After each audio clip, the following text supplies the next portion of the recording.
This woman has been accused of premeditated homicide by having desired and provoked the death of its 3-month-old unborn child. Her indifference, selfishness, and a lack of even the most elementary respect for its right to life has resulted in the 3-month-old giving up on itself even before it could enter this world.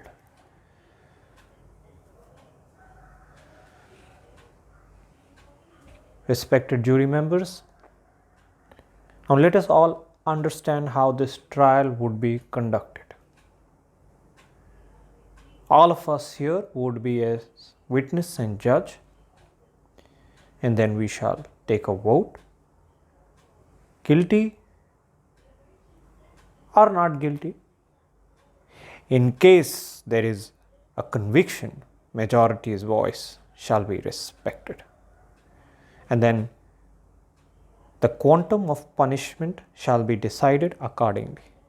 And this woman shall be punished according to the same. Now, all you respected jury members, if you may, I would like to come here and present my case in front of you all as the first witness. Thank you.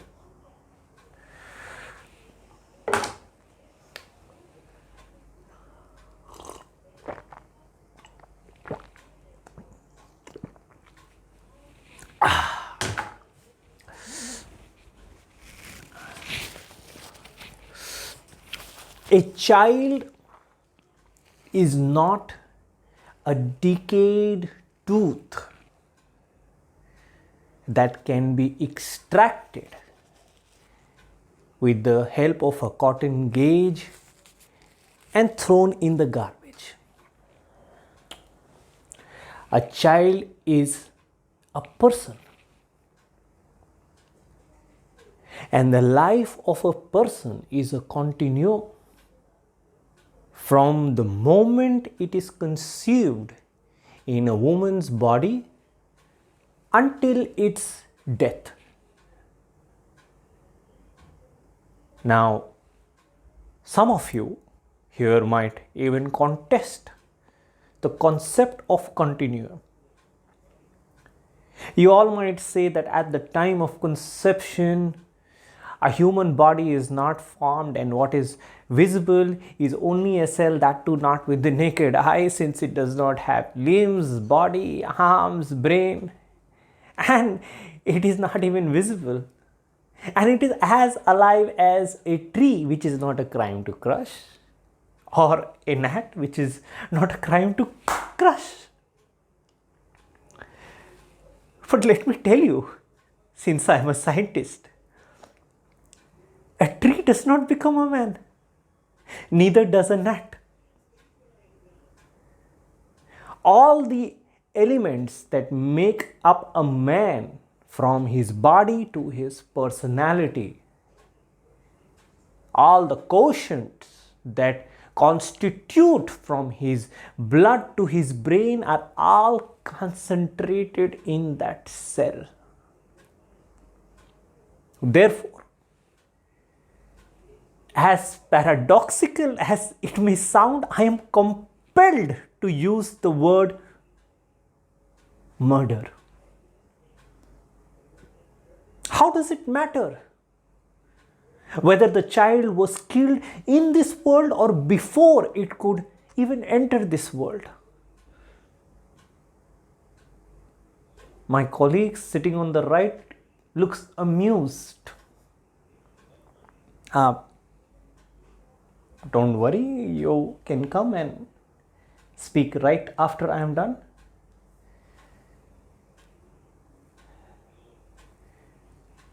For arguments, I reserve my judgment, but for her right to practice her medical profession,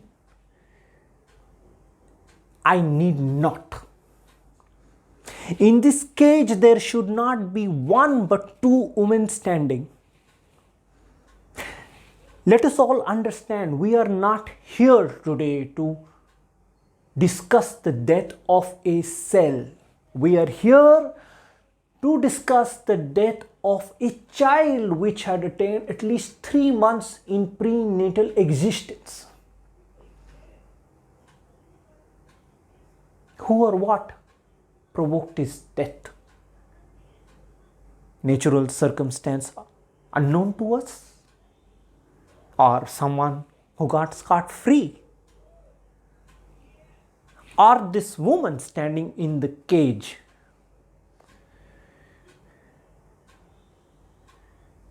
It is not by chance, jury member, that I suspected this person.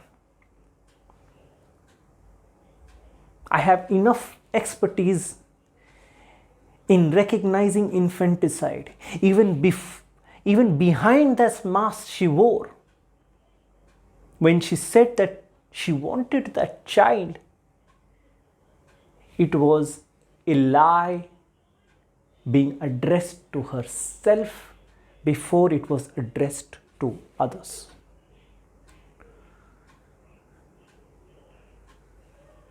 I was struck by her hardness like steel. When I personally broke and congratulated her on the positive result of her being pregnant. There was not a trace of happiness on her face, as one would normally expect to see from an expecting mother. As a matter of fact, her reaction of hostility when advised to stay in bed because she was expecting cramps due to uterine contraction. All she said to me was the maximum she could afford was just 2 weeks. 2 weeks? I had to beg, to plead, to get angry that she accepted my recommendations. And it is at that time I understood that she was not fit to be a mother, and that her maternal state was not a responsible one. Moreover, she phoned me repeatedly, almost protesting that I allow her to come out of bed as she had very important work to do, her job. The morning when I saw her again, respected jury members, she was a picture of total unhappiness. It was during examination that my suspicion grew, and I realized she was contemplating a crime.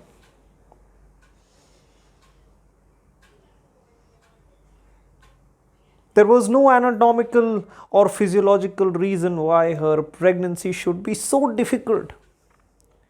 Her cramps could have been psychological, only to say of deliberate origin. I questioned her, to which she answered laconically that she had a number of anxieties. She also alluded to some sorrows,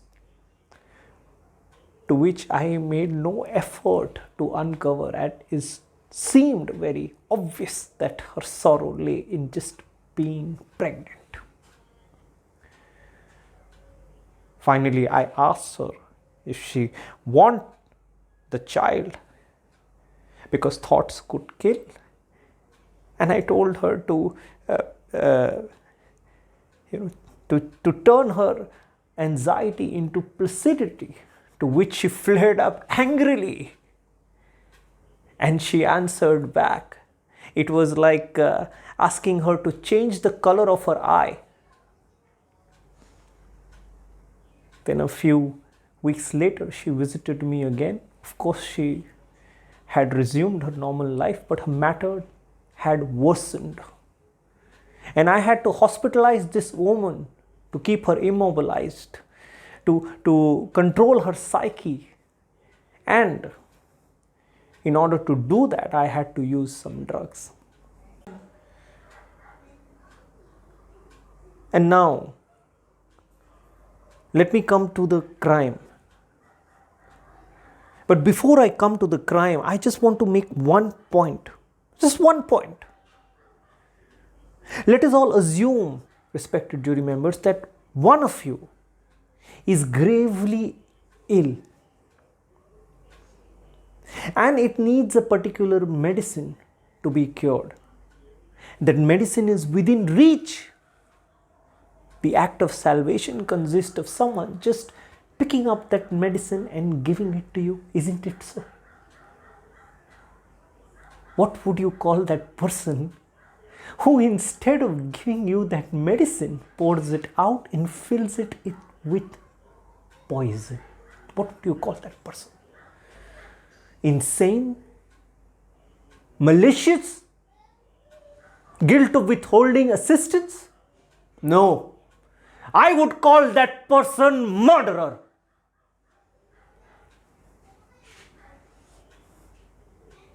There is no doubt in my mind, respected jury members, that the child was gravely ill and it needed medicine. The medicine was immobility. But this woman administered it poison. Poison of a journey that lasted several hours by aeroplane, through disconnected bumpy rides, all by herself in a car where even the simplest of pregnancy could have been damaged.